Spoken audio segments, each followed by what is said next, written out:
So do you think you might be failing because everyone else is out there finding silver or even gold for that matter? Well, you're not. And here's the truth. Today, we're going to be breaking down the comparison trap and why it could be hurting your hunts more than you might realize. So we've all been there, right?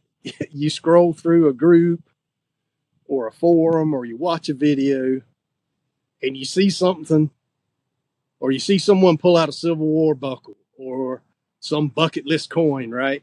Or a pile of silver. And you're looking at your pouch full of pull tabs thinking, what am I doing wrong? But here's the thing. You're seeing their highlight reel and not their everyday digs. Most hunts are a mix of good targets and trash. And you just don't see those posted as often. So let's talk about 3 reasons this comparison game can hold you back and what you can do instead. Number 1, why do we compare ourselves to others? Well, social media, forums, places like that, and even videos make it feel like everyone's winning all the time. But you're only seeing probably the best 5% of their hunts. And what you don't see are the hours of swinging, the trash that they're digging, the empty days. So you're comparing your real life to their highlight reel. And for you to do that, it's unfair from the start. Number 2, comparison steals your focus away from your own hunts. It makes you impatient. You start chasing targets way too fast. You switch sites. You doubt your skills. And the frustration is the fastest way to burn out in this hobby.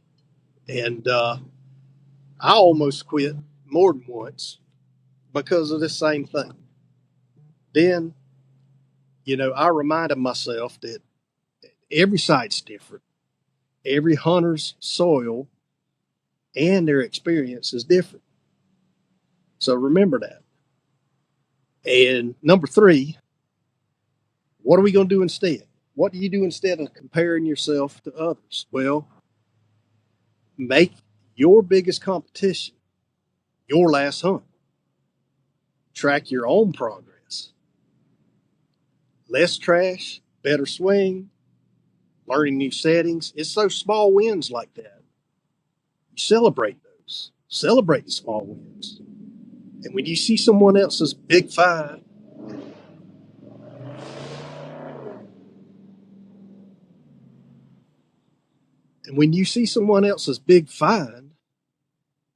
treat it as inspiration, not proof that you're behind or you're not doing the right thing. Their soil, their experience, and their day, it's not your story. So just stop comparing yourself. Here's one thing to remember, and that is that the ground doesn't owe us any treasure or silver or anything. It rewards patience and learning and showing up. Your best finds come when you stop chasing someone else's story and you start improving your own. Compete with yourself, not someone else, not the internet, and you'll start to grow. So, have you ever fallen into the comparison trap? Drop your story in the comments below. I'd love to hear you. I read through all of my comments and I respond to all of my comments. And if you're ready to grow in this hobby, please hit subscribe and join our community. The links will be below in the description. And we're starting to get a really good group inside the community that's being built on school. So I encourage you to go check it out. It's free for you to join. and you can network with other detectorists, learn, and grow together. I'll see you inside the group.